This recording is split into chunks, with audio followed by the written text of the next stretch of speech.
Hi. In this video, I present the interview of Thomas Charlsen conducted during 2024 HCL International Bridge Championships.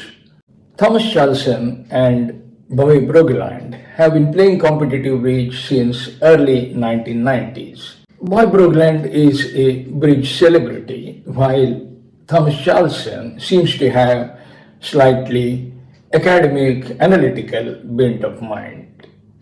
Thomas is equally accomplished as a bridge player. In 2007, he was on the Norway team that won Bermuda Bowl. Last year in Argentina, once again, they were on the team that represented Norway.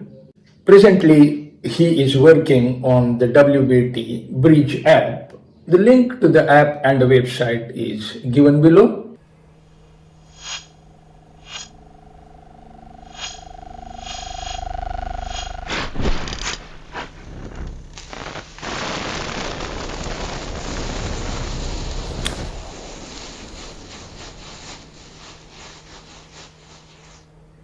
Charleson feels that the present robots are weak and that the youngsters who are playing with those robots are learning bad habits because they are trying to adapt to the robo game.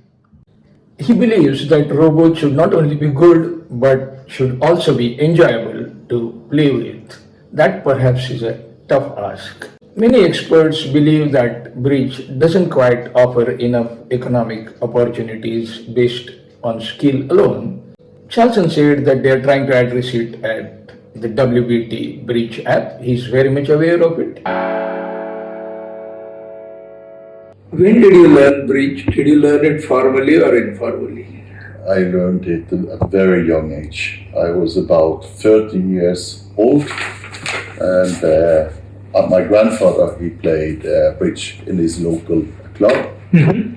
And basically, I was 13, I wanted to be out playing football and stuff like that, but I were given the option either to go with my grandfather to the bridge club or go with my grandmother to the shopping mall. Okay, so I went to the bridge club. Yeah. And this was in winter, and by accident, someone had broken their hip. So they asked me if I could just stand in. I told them I didn't play bridge. Mm. But that didn't matter, they said. So I sat down and I played. I thought it was fun. Good. Okay. And the hip was gone for a few weeks. So I came back the week thereafter, the week thereafter. And what was the system you played with at that time? It was a very natural system. It was something like 4-card, open legs, stuff like that. So the very standard or whatever. Very, very simple. But the fun part was that it's so easy to get going with bridge. If you just dare and sit down and get going. And bridge back then, it was so fun. We played on Tuesdays. And I was so much looking forward to the Tuesdays. And when we finished play on the Tuesdays in the evening, I hated myself because it was one more week until I can play again. I mean, don't you ever wonder that why isn't it happening today? Why are the 13 and 14 years not being drawn into a game like bridge today? I think there are too many options, and there are so many digital options we are competing against. But I think bridge will rise again. Chess is beating bridge all ends up. We probably need to pull our socks up. Yeah, absolutely. Most of us, we play bridge for one. It's a social part of it, but which is very important, and it's not the same with a headset for these youngsters. But we see how many social problems kids have today to adapt and mobbing and stuff like that, and we know that bridge is working. So we need to do all our best to promote bridge.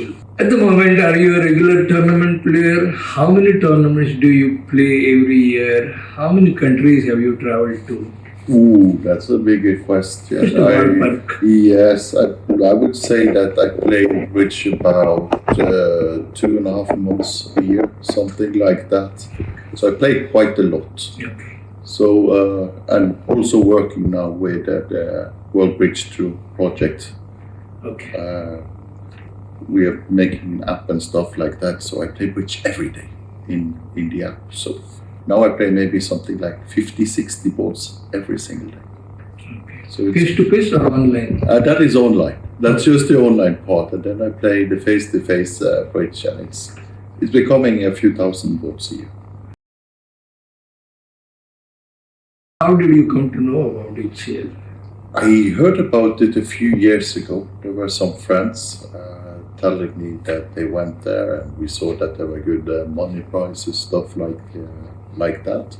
But I never had the opportunity to be here before. And then my friend Boye said that he was here the last year, and he said it was incredible good. So Great. yeah, How do you find it? beyond my words. I mean, it's.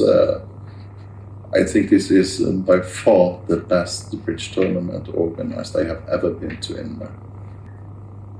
Since you said you play a lot of online bridge, how do you find the quality of bridge online as compared to face-to-face? It's a big topic, but because, in my opinion, the robots offered by the big companies are a little bit too weak, in my opinion. So it's like, I have a philosophy: when you try to be good at something, you should always learn the right way. And I see many youngsters playing, and they are not playing bridge. They are playing and adapting to how the robot is playing. They know there are glitches where they can take advantage, and there are like forums for that where you teach all bad habits. We all have different preferences. Same is with not only systems, but more importantly on defense, that you're able to play with good signals that make sense to you, which you find enjoyable. I think that is super important. And I think that's the part of the robot bridge world where we are lacking a little bit, because with most software, the cards doesn't mean anything. So you're sitting there and guessing instead of trying to cooperate. And that is, by the way, something we have done something with on our side. So I think that is important, and also style. Like, do you want to be aggressive? Do you want to play conservative? Those kind of things, and test it out a little bit. You know, we had a saying that this was junior bridge. By junior bridge, you think that it's ridiculously aggressive. You go for 800, 1100. That is fun, but if you're allowed to do that online, playing with robots and learn your way, the learning curve will be like poof. So, do you envisage that everybody will be able to, sort of input his style and his liking of methods? So we have done that, and we have worked a lot on the card play to have good signaling and understanding and stuff like that. So it will be a journey for us. We have started with something that I personally believe is superior in the market, and then we just need to improve from there. The robot do have the ability to play other systems. So we have in the app now, it's just one, but we have 3 more systems, more or less ready. And does it have precision? Not really. You know, 2011, I went to watch the Computer World Championship. And then before going, I looked at the rules. The first rule was every robo will play 2/1. I was so disappointed. There was a competition about a year ago, a little bit more than a year ago. And at that point, Sharkbridge did pretty well. I think it's not about making the robots as strong as possible, playing with other robots. We should make a robot that is strong and enjoyable. So there are some features that we have we are working like during card play. You can get a tip, and it will say, okay, you have playing 4 hearts as an example, and you have 10 top tricks. The robot will say like, okay, you have 10 winners. The only way for you to go down is that your opponents will rough some of your winners. You should, for that reason, now play the trumps. For sure, we need to succeed with the robots if we should attract the younger generation. You know, they want to just get going and play. Bridge scoring. I think we need to simplify bridge a lot, because when we speak with non-bridge players, we always talk in a manner that we are overcomplicating stuff. These fractions are hard to read, they are hard to understand. We as bridge players, we can understand the logic behind it, but it's difficult.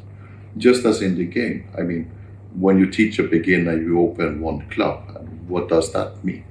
And you say, okay, that's 7 tricks with clubs as trump. The first thing they will say to you, why isn't it called 7 clubs? It's so much easier to understand it. Yeah. So to simplify things a little bit, I think would be very valuable. Okay. Would you say the same thing about laws? For example, 80s, 90s, there were no system restrictions. You know, we play bridge in different categories.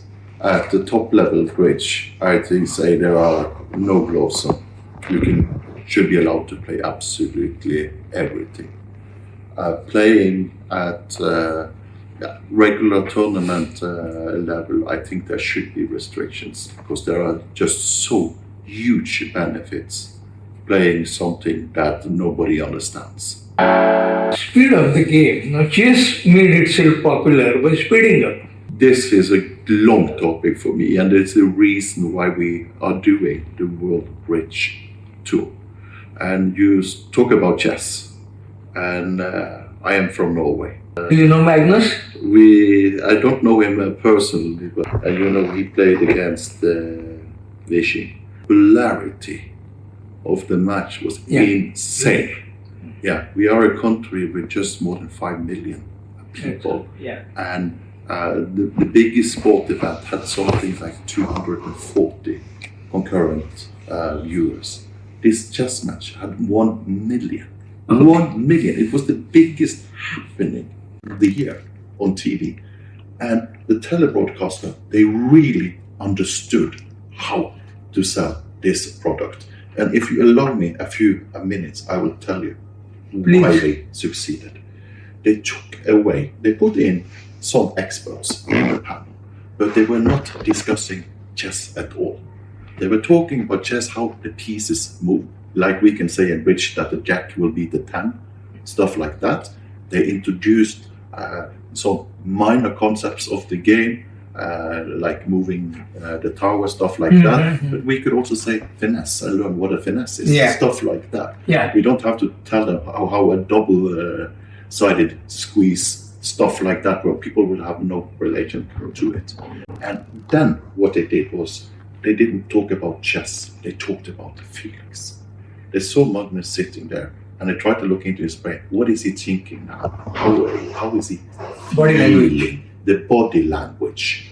It was fabulous. And they built stories around him. Like, he's a great fantasy Premier League player. His favorite team is Real Madrid. He plays basketball in the morning. We know his father. We know his sister.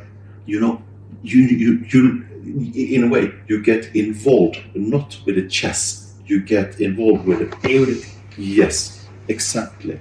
So what they did on TV, and we have already done this part, is that we need to translate what is happening in bridge to a wider audience.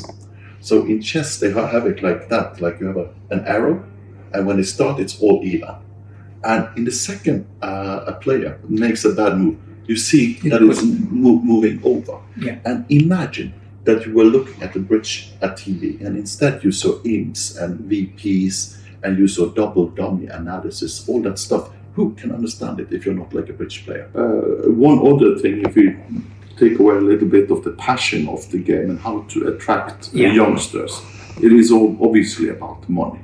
Yeah. That there is some kind of path where when they are young, you see they become poker players, they become football players, all kind of sports. Yeah. And they all behave like if you get good at it, you can have a future occupation, you can make good money.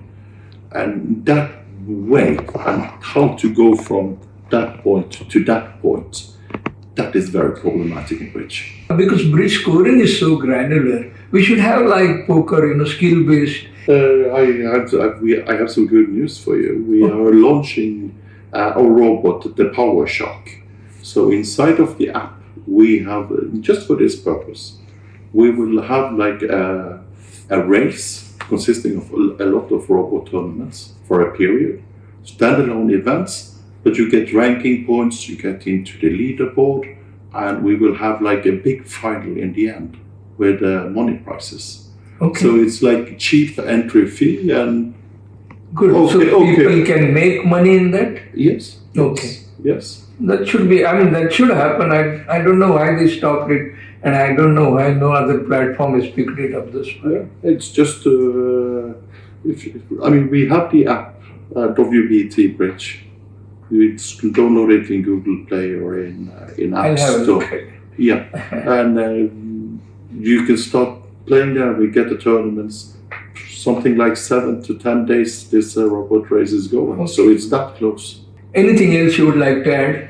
I need to add something about this event. I mean, coming here to India and see the hospitality and all the smiles. I mean, the people here, they don't know what good they can do for us. So for us, coming here with Boy and Christian and Martin and myself, also helping to promote bridge in India and see how much appreciation there is for it is. Thank you. Thank you very much. In the interview, we did discuss about economic opportunities. Recently, the World Bridge Federation has come out with an online-only tournament wherein decent money prizes will be offered. About 8 to 10,000 people are already playing that event. Semi-final of that event started on 1st October. I'm happy to see that World Bridge Federation is addressing this shortcoming.